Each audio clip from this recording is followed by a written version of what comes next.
جو ایپی سینٹر تھا یورپ کا آج وہ ایز کر رہا ہے, وہ لاک ڈاؤن ایز کر رہا ہے. آج یورپ کا ہر ملک جو اس میں جکڑا رہا ہے وہ دیکھ رہا ہے, جو اکنامک ریسیشن کو دیکھ رہا ہے, جو اکنامک کانٹریکشن کو دیکھ رہا ہے. اور آج انٹرنیشنل فائنینشیل انسٹیٹیوشنز کہہ رہے ہیں کہ دنیا کی جو گلوبل اکانومی ہے وہ 3% سے کانٹریکٹ کرے گی. اگر 3% سے گلوبل اکانومی کانٹریکٹ کرتی ہے mister speaker, that comes into trillions of dollars. جو اسٹیبلشڈ اکانومیز ہیں اگر وہ یہ بوجھ نہیں لے سکتی تو پاکستان کی اکانومی کی کیفیت جب ہم نے حکومت سنبھالی, جو میکرو اکنامک انڈیکیٹرز تھے وہ کس رخ تھے وہ پاکستانی قوم بھی جانتی ہے اور انٹرنیشنل فائنینشیل انسٹیٹیوشنز بھی جانتے ہیں. سو Pakistan, Mr. Speaker, was facing a twin challenge. And what is the twin challenge? Leaders of different political parties are sitting here. The twin challenge Pakistan is facing is we have to protect the people of Pakistan from coronavirus. We have to save lives. ہمیں جانیں بچانی ہے, corona کی لپیٹ سے جانوں کو بچانا ہے.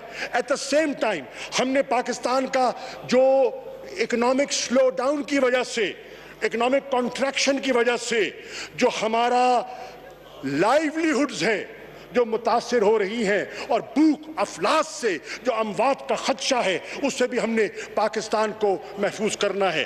میں چند فیکٹس اس ایوان کی خدمت میں پیش کرنا چاہتا ہوں. نمبر 1, جناب والا, میں آپ کی نظر کرنا چاہتا ہوں, اور یہ میں نہیں, میں تو ایکسپرٹ نہیں ہوں, ہم تو ایکسپرٹ سے رہنمائی لیتے ہیں, اور جو ایکسپرٹس ہیں وہ کہہ رہے ہیں کہ پاکستان کا جو انفیکشن کا کرو ہے وہ دنیا اور یورپ اور امریکہ کے کرو سے قدرے مختلف ہے. وہاں ایکسپوننشل گروتھ ہوتی ہے اور شارپ رائز ہوتا ہے, لیکن پاکستان کا اگر موازنہ کریں تو یہاں گروتھ ہو رہی ہے لیکن it's slower and the curve is much flatter as compared to Europe and America. Now, I will build on that. Number 1. Number 2, جناب والا, اگر دیکھا جائے اگر ہمارا کرو سلوور ہے اور فلیٹر ہے اس کا مطلب ہے when do we peak? Nobody knows. I cannot predict. You cannot predict when will Pakistan peak. It can peak end of May. It can peak early June. It can go up to July. Can Pakistan and the economy of Pakistan afford a prolonged lockdown? The answer is no. The answer is no. And we have to devise, and we have to look at the ground realities to devise a strategy. جناب والا, اس کو میں ایک اور زاویے سے دیکھتا ہوں. اگر ہم دیکھتے ہیں پاکستان کا ڈیتھ ریٹ اس وقت تک تو 2 اموات ہوتی ہے پر 1 ملین, اور اگر میں اٹلی سے موازنہ کروں تو اٹلی کا جو فیکٹ اور فگر سامنے ہے وہ ہے 414 اموات پر ملین. تو یہ ہے ڈیٹا, اینڈ ڈیٹا سپیکس, اور جب ڈیٹا بولتا ہے تو ہمیں سننا چاہیے اور اپنی حکمت عملی کو ڈیٹا کے مطابق ایڈجسٹ کرنا چاہیے. جناب والا, ہم نے یہ بھی دیکھا, اور میں خراج تحسین پیش کرنا چاہوں گا مراد علی شاہ صاحب کو. مراد علی شاہ نے اچھا کام کیا تو ہمیں داد دینی چاہیے, ہمیں کوئی عار نہیں ہے, ہمیں کوئی گھبراہٹ نہیں ہے کسی کی تعریف کرنے میں, کیونکہ یہ مسئلہ قومی ہے. اور لیکن میں کہتا چلوں, پوری قوم اس بات کی گواہ ہے کہ مراد علی شاہ کی کوشش کے باوجود, مراد علی شاہ کی نیک تمناؤں کے باوجود سندھ میں لاک ڈاؤن جو کہتے ہیں وہ اس طرح سے مؤثر نہیں ہو سکا جس طرح وہ چاہتے تھے. ڈیفنس میں ہوا, کلفٹن میں ہوا, لیاری میں نہیں ہوا, سلمز میں نہیں ہوا, کچی آبادیوں میں نہیں ہوا, رورل سندھ میں نہیں ہوا. تھرپارکر, عمر کوٹ, پیر جو گوٹ کی کیفیت آپ کے سامنے ہے, اور پیر جو گوٹ کی پوری قوم نے دیکھا کہ وہاں کیفیت کیا ہے. جناب والا, ہم نے دیکھنا یہ ہے کہ اگر ہم اس پرولونگ لاک ڈاؤن کی طرف جاتے ہیں تو مجھ سے زیادہ اسد عمر صاحب بتا سکتے ہیں. ہمارے ماہرین نے کہا تھا, پائٹ نے کہا, اکانومسٹ نے کہا کہ پاکستان میں صرف کرونا کی وجہ سے جو ایڈیشنل لے آفس ہیں وہ ہو جائیں گے 18.6 ملین, 18.6 ملین لے office. That was the danger. اس کے ساتھ ساتھ ہماری ایک بہت بڑی آبادی کا حصہ غربت کی لکیر کے نیچے زندگی بسر کرتا ہے. جناب والا اگر پرولونگ ہم لاک ڈاؤن برقرار رکھتے اور ایز کی طرف نہ جاتے تو ایک خدشہ تھا کہ ایڈیشنل 21 سے 71 ملین لوگ غربت کی لکیر کے نیچے کھسک جاتے. They would have come beneath the poverty line. تو ان سب چیزوں کو سامنے رکھتے ہوئے جناب والا حکومت پاکستان نے، وفاق کی حکومت نے مشاورت کے ساتھ ایز کرنے کی کوشش کی. یہ کہا جاتا ہے کہ ہم سے مشورہ نہیں کیا، غلط ہے. ایز کے مشورے میں ساری صوبائی حکومتوں نے اپنی آمادگی کا اظہار کیا. آمادگی کے بعد یہ ایز ڈاؤن کا پروسیس آگے شروع کیا گیا. جناب والا میں یہ بھی کہتا چلوں کہ یہ تاثر درست نہیں ہوگا کہ کچھ لوگ کہتے ہیں کہ وفاقی حکومت نے اپنی ذمہ داری ایبڈیکیٹ کر دی ہے. No sir, we have not abdicated our responsibility. We are aware of our responsibility.